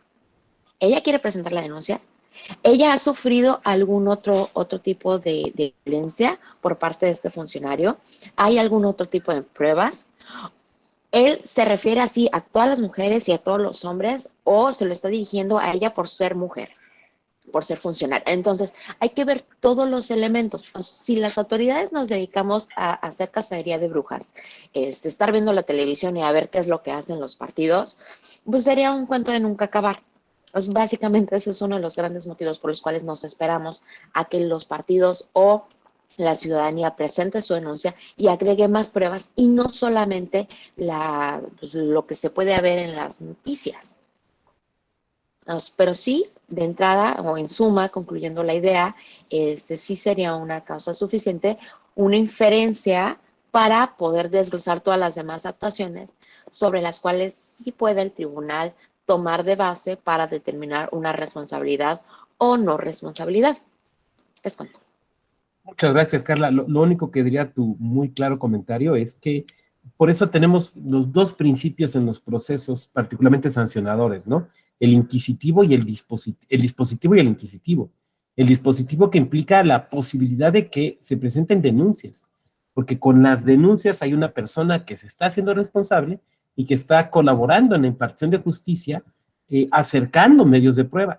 Pero después viene el principio inquisitivo.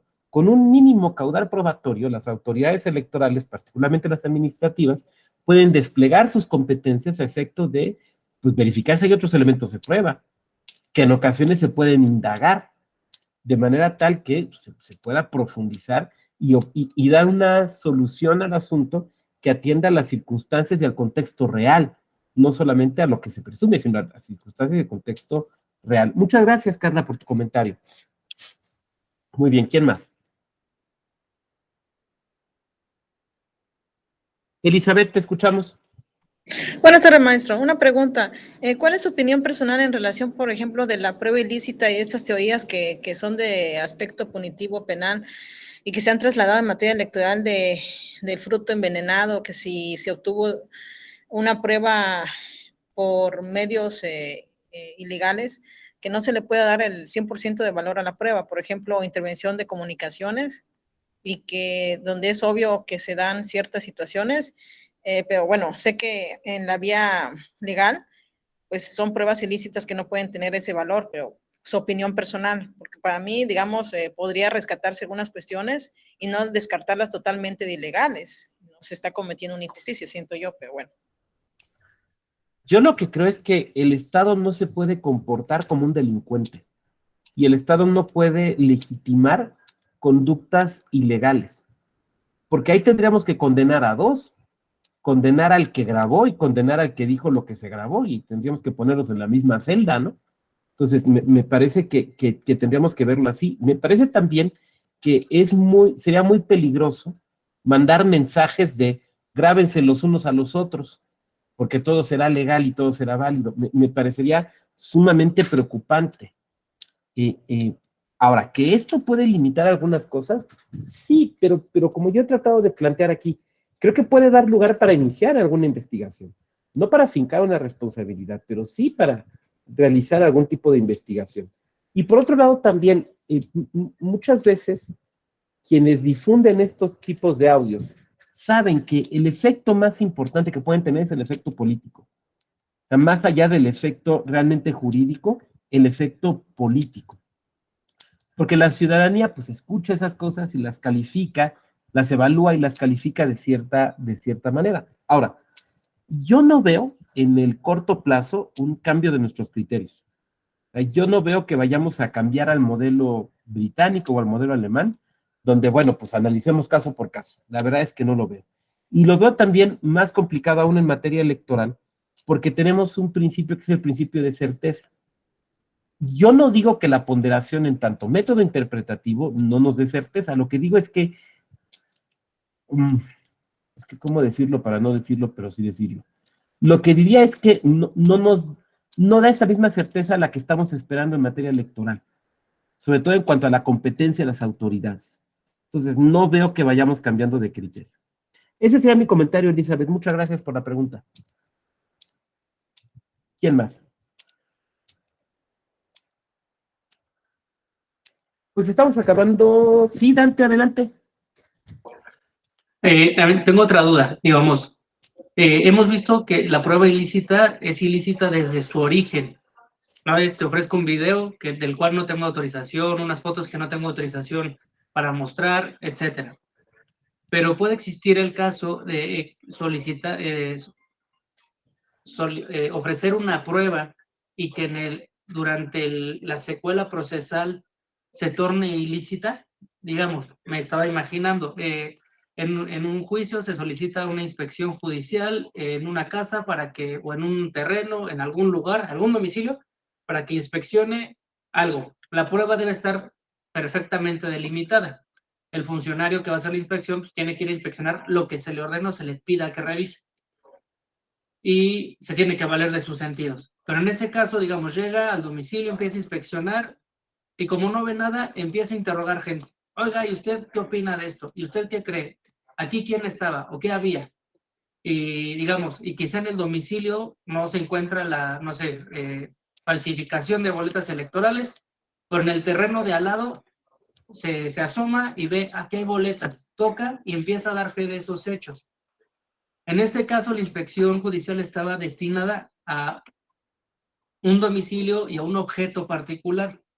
En este caso, el funcionario que realiza la diligencia se excede en lo que se le ordena y empieza a desahogar de forma ilegal la prueba.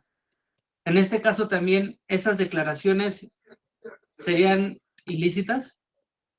Bueno, en principio eso parece un acto ultravires, un acto que va más allá de las competencias. Sin embargo, no podría yo decir en este momento si es totalmente prueba ilícita, porque es un asunto de oficialía electoral. Y quien lo estaría desahogando sería un funcionario o una funcionaria del órgano administrativo, ya fuera el INE o fuera el OPLE. Y ahí tendríamos que atender a la competencia que les da en cada caso según la ley del Estado y según el reglamento de las oficialías, porque hay algunas que sí les dan y hay otras que no les dan. Entonces, si a mí me tocara analizar el asunto, mi primera pregunta sería, ok, ¿y qué dice la ley electoral de ese Estado? ¿Y qué dice el reglamento de la oficialía? Y a partir de allí puede ser que lo sea, pero también puede ser que no. Muchas gracias, Dante. ¿Alguien más? Carla, te escuchamos. Yo nada más cambiando de tema un segundito. Doctor, para poder hacer o tener acceso a la presentación que muy amable nos presentó, ¿cómo le podríamos hacer? Bueno, en la escuela judicial tenemos un apartado de materiales, no me acuerdo ahorita cómo se llama, pero ahí tenemos todas las presentaciones, no nada más esta, ni nada más las de este diplomado, sino todas. Entonces, incluso, déjame ver si encuentro la liga.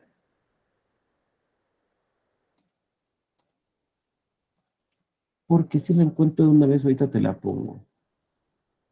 Creo que aquí está. Sí, aquí está la liga. La voy a poner una vez.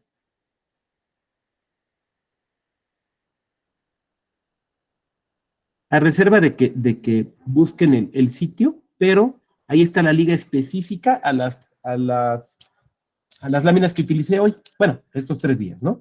Entonces, ahí están, Carla. Muchas gracias, doctor. Pues les agradezco mucho su amable presencia a lo largo de estos 3 días. Es un tema que a mí me parece a mí me gusta, pero además se me hace con aplicaciones prácticas, porque como pueden ver todavía en elecciones del año pasado, se discutieron cuestiones de prueba ilícita. Entonces no es algo ajeno a la materia electoral, no es algo que se presente pues, muy de vez en cuando, sino es una realidad en el litigio ante el Tribunal Electoral. Entonces les agradezco mucho, les deseo que concluyan muy exitosamente su diplomado y desde luego que tengan muy buen fin de semana. Muchas gracias. Hasta luego. Gracias, doctor. Gracias, hasta luego. Muchas gracias, hasta luego. Gracias, excelente tarde. Gracias, nos vemos.